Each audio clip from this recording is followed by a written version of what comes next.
మందులు వేసుకునే సమయం అయ్యింది. మంచినీళ్లు లేవు.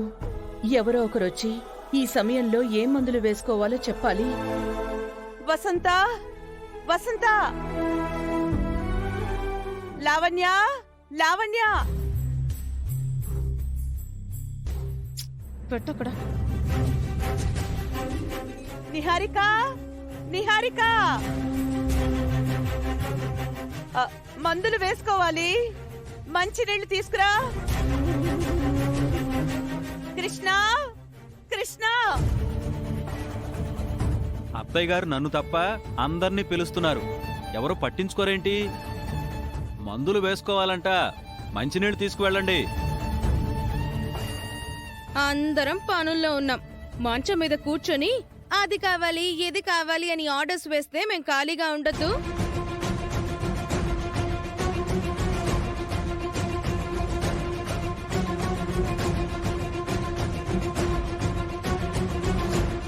మీరేమైనా ప్రాణాపాయంలో ఉన్న వారికి ప్రాణం పోస్తున్నారా ఏంటి? అంత ఖాళీగా లేకుండా ఉండడానికి. బావా, నువ్వు మా మీద పంచులు వేయకు. మంచినీళ్ళు కావాలంటే ఆవిడే వచ్చి తీసుకోవచ్చు కదా. అత్తయ్య నడవలేని పరిస్థితిలో ఉంది కాబట్టే కదా వీల్ చైర్లో వచ్చింది. కాళ్ళు చేతులు బాగున్నప్పుడు అందరినీ అదరగొట్టింది, బెదరగొట్టింది, చెదరగొట్టింది కదా. అందుకు ప్రతిఫలంగా ఇప్పుడు పాపం అనుభవిస్తుంది. గొప్ప కొడుకురా బాబు. అందుకే అంటారు, అడ్డాలనాడు బిడ్డలు కాని గడ్డాలనాడు కాదు అని. చిన్నతనంలో తల్లి బిడ్డల చేయి పట్టుకుని బుడిబుడి నడకలు నేర్పిస్తుంది. బిడ్డలు పెద్దయిన తర్వాత తల్లి నడవలేని పరిస్థితి వస్తే కనికరం కూడా చూపించరు. బావా, నేను చిన్నప్పుడు మా అమ్మ దగ్గర లేనిగా. మా అమ్మ నాకు నడక నేర్పించలేదు కదా. జన్మైతే ఇచ్చిందిగా. ఈవిడ కాకపోతే ఇంకొకరు ఎవరన్నా ఇస్తారు. నీతో మాట్లాడడం అంత బుద్ధి తక్కువ పని మరొకటి ఉండదురా నాయన. చాలా లేటుగా తెలుసుకున్నావు బావా. అత్తయ్య గారి మీద అంత అభిమానం ఉంటే మీరే వెళ్ళండి రాజుగారు. అల్లుండైనా కొడుకులా చూసుకుంది కదా, నేనే వెళ్తానులే. అబ్బా అబ్బబ్బా, బావకి సడన్ గా ప్రేమ పొంగిపోతోంది. వెళ్ళు.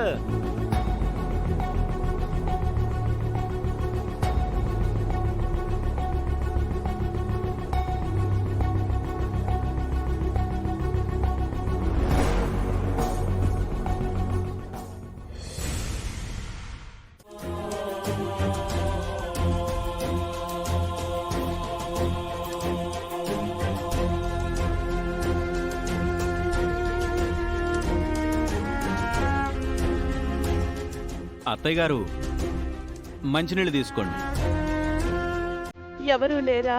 ఉన్నా లేనట్టే. మందులేటున్నాయో చెప్పండి, నేనిస్తాను.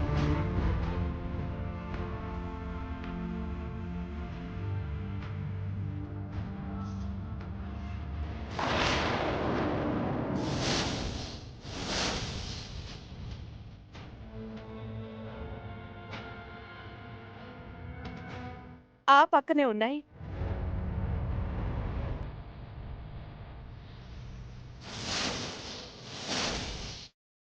ఇవేనా అత్తయ్య గారు? ఆ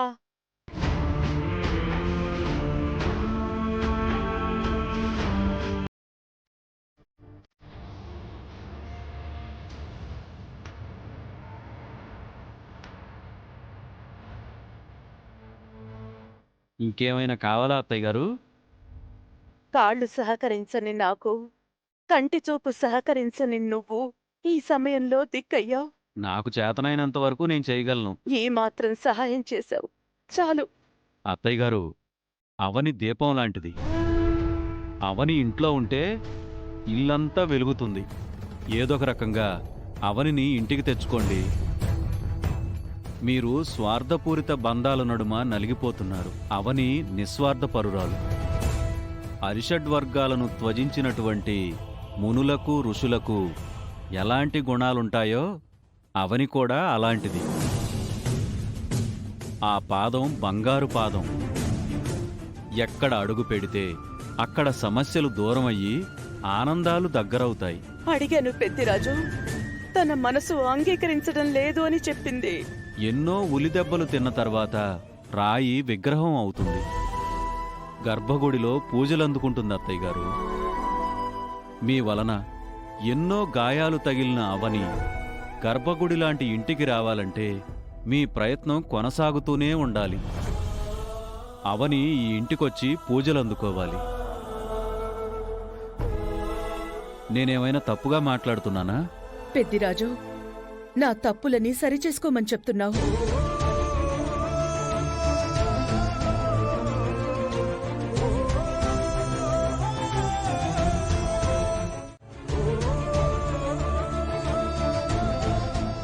కర్మ ఎవ్వరినీ వదిలిపెట్టదు. మీరు మాట్లాడేది మా గురించే కదా? నేను జనరల్గా అన్నాను. లేదు, నువ్వు మా గురించే మాట్లాడావు. అర్థమైనందుకు సంతోషం. ఆ అత్తయ్య గారితో చాలాసేపు ముచ్చట్లు పెట్టారు కదా, మా గురించి చెడుగా చెప్పడమే కదా. కొత్తగా చెప్పాల్సిందేముంది? మీ గురించి అందరికీ అంతా తెలుసు కదా. బావా, ఏటికి ఎదురెదినట్టు మాకు ఎదురొస్తున్నావు. ఇంటి నుంచి గెటౌట్ అయిపోతావు చెప్తున్నాను.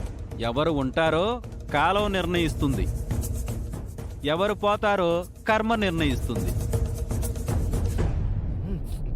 నన్ను చంపితే ఏమొస్తుంది కృష్ణ?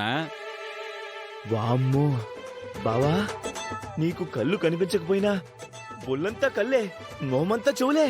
మీకు బుద్ధి చెప్పే శక్తి ఎక్కడో అక్కడ పుట్టే ఉంటుంది.